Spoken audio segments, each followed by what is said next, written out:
everyone, Stephanie here, coffee drinker, book lover, and reviewer of many things. And today we are going to talk about these two big books. I like these two books. But first, my coffee is the bomb.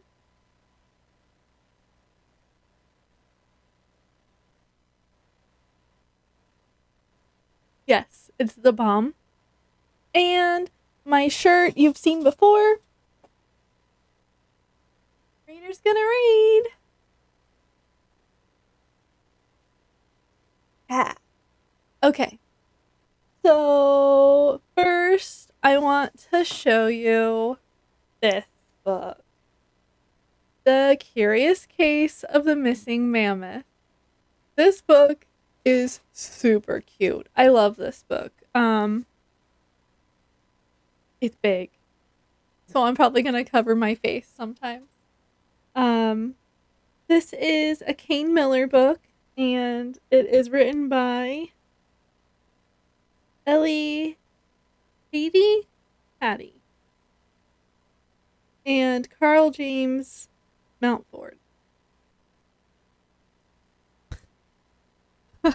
Hold on. I can't get the page to turn. Okay. So this book is awesome. It has big words and it has small words and it has words that don't have to be read, but why not? And there's flaps that have words on them. So this is Oscar, and at midnight he hears a crashing sound outside. And he takes a peek and he sees a huge woolly mammoth. So this is kind of like Nine at the Museum, but for kids. And it's a little bit more educational. So this is what's his name? Oh, hold on. My kid must have been in the book. Gotta fix it real quick. No, okay, we're good. We're good. No, it's folded the wrong way. It looked weird. I couldn't figure it out. Okay.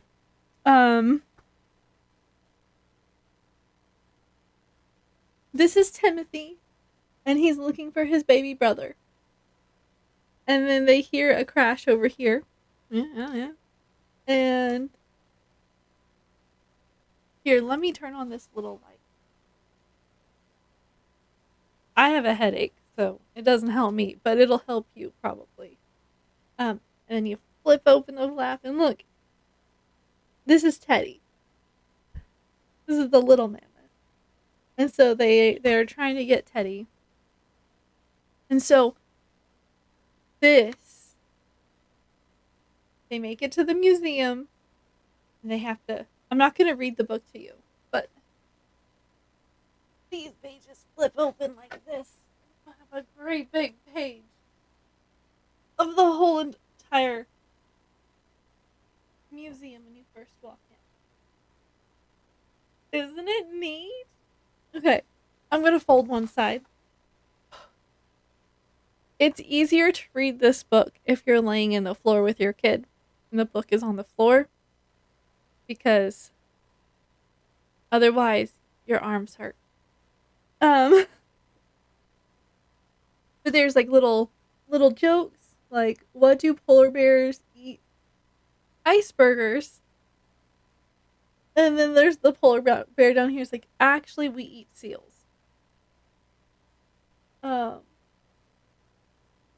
100 facts about Egypt. The little mummy is reading about it. And then on the other side, yeah, they're just looking for the little mammoth.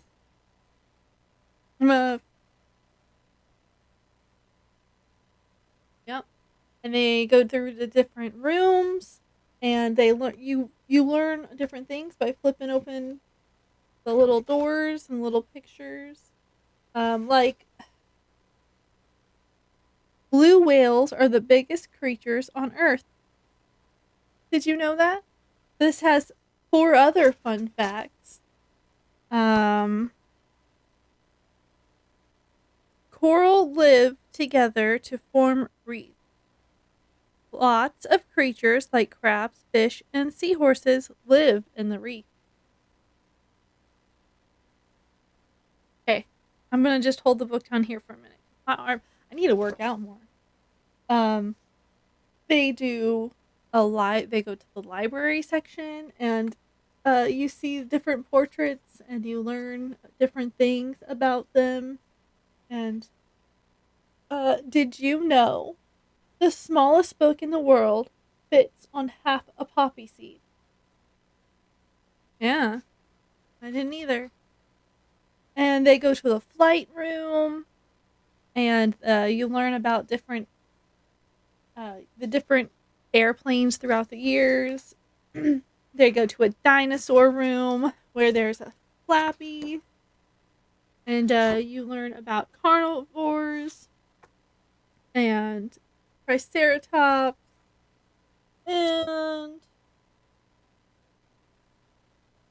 but we don't know what color dinosaurs actually were. They could have been brightly colored. They get to ride on the elevator and they talk to different people, either going down. Uh, they go to the extinct animal floor. I don't know. And they find Teddy and they reunite him with his mama. And the Oscar is like, sleep tight, see you tomorrow. I feel like this is the should be the case of the kid that doesn't sleep.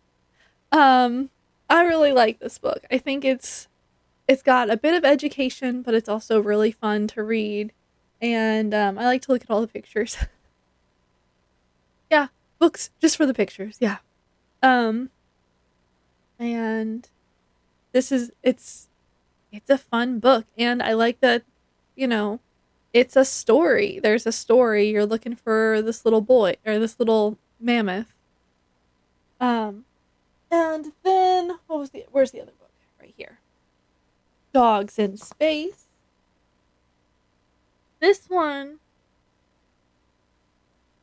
this one has a lot of names and words that I have trouble with because, if you go through the history of space, you have to go through the other continents and what they done. They they have done also. And I'm not good with foreign languages. Hey, I know some Spanish and some Italian. I'm I'm working on being more cultured. This is also a Kane Miller book, and I'm not even going to try to pronounce these names because I will get them wrong. I can say the first names. The last names, no. Um, so Moscow, 1951. Look, there's a puppies. Um, Talks about how on the back streets in Moscow on a cold and gloomy night, a pack of scrawny, hungry dogs was rummaging through the trash can, hoping to find a few scraps to eat, when a smell, a delicious smell wafted towards them. Following their noses, they found a man placing morsels of fresh meat on the pavement. Most of the most of the dogs were shy and stayed in the shadows, but two little ones, their noses twitching, bravely came forward. They gobbled up the meat and cheekily looked up as if asking for more. The man, who was called Oleg, smiled. He knew at once he had found the dogs he was looking for. And so now we hear about their story and how they were trained with other dogs and they were they were playful and bold and um they went through health checks and trained. Right, I already said they were trained. They were trained and then they went through health checks and then they were trained again. Um Probably some more. And then they chose two dogs to go into space to fly all the way around the Earth. And yeah. So then they went into space training. There you go. There's your more training. Um but it talks about how they had to get different exercise than they were used to. And they were color coded so that people would know which one was which by their suits that they wore. This was Drekla, and that's Belka. And they got to go into space. And then you learn about how there was they had heart monitors in their suits, and when they landed they saw that they lost connection with the space shuttle altogether. Sorry, my nose is itchy. um and so whenever the rocket that was on autopilot landed, and the dogs were still alive, everyone celebrated. And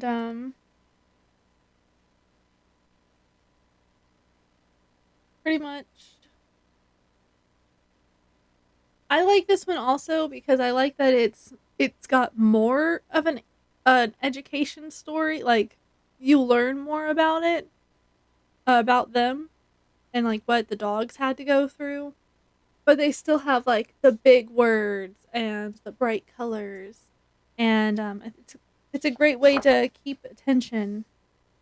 And they talk about how there was even a what's it called, interview. There was even an interview with the dogs, like the dogs were gonna talk to them. Um, so the dogs just barked happily, and kids made artwork about it, and there was postcards and newspapers, and they were famous. And of course, I'm not that old, so I don't remember seeing anything about this. And in fact, I don't remember learning about this, but I know I looked it up. But I looked it up. It's true. And so following that, we talk about how the first thing in space was actually a fly, and then a monkey, and then dogs, and then mice,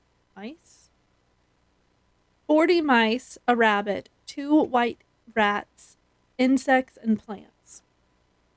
And then the French launched up a cat, the only cat that's ever gone into space. That's probably because, you know cats. No, this is not for me. Um, and then people. And I like that. It's not like this was the Russian.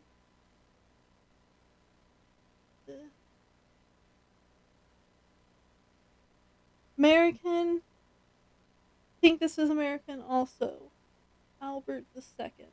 He didn't make it. They even, give you the bad news. Yeah. Anyway, and then it talks about the peoples. And I would have loved this book as a kid because I really liked sciencey stuff, and one of my favorite places to go was Space Center Houston, the NASA Space Center Houston in Houston. And I used to love going and seeing all of the like different videos. Like most kids were like, "Yeah, I want to go on the spinny ride thingy again, and I want to go do the bouncy thing." And I was like, "Can I watch the videos again?" I just liked the just to watch the movies of how they made the rocket, and of the interviews with the people who were going into space. I also like to see my what my weight would be on the different planets. I thought that was cool. Um, and that's it. The last page you end on is, how it went from like animals to people to now. Well, a few years ago. um, but yeah, these two books are both very bright, very colorful and fun. They both have some gold foiling on it. Just noticed. Well, this one has silver, but they anyway. Um, I'm playing now, and they're both slightly educational. You learn things that you didn't know before. This one is more educational than this one, but this one gives you tidbits that you probably wouldn't have learned otherwise. So I like both of these. I will leave them linked in the description. I will leave them linked in the description. Um, they're not really that heavy, but whenever you're holding them at an awkward angle so that they're on camera, they hurt your arms. It's sort of like that thing. I don't know if y'all ever did it. Like in school, they'd be like, "Okay, hold your arms out and don't let them lower." And you had to like whoever held their arms out the longest was the winner, the winner of nothing, but the winner. And like your arms, they start to hurt. It's gravity. I need a book about that. Anyway, I hope you liked those books, and I will leave the links for them in the description. And like, comment, and subscribe, and share.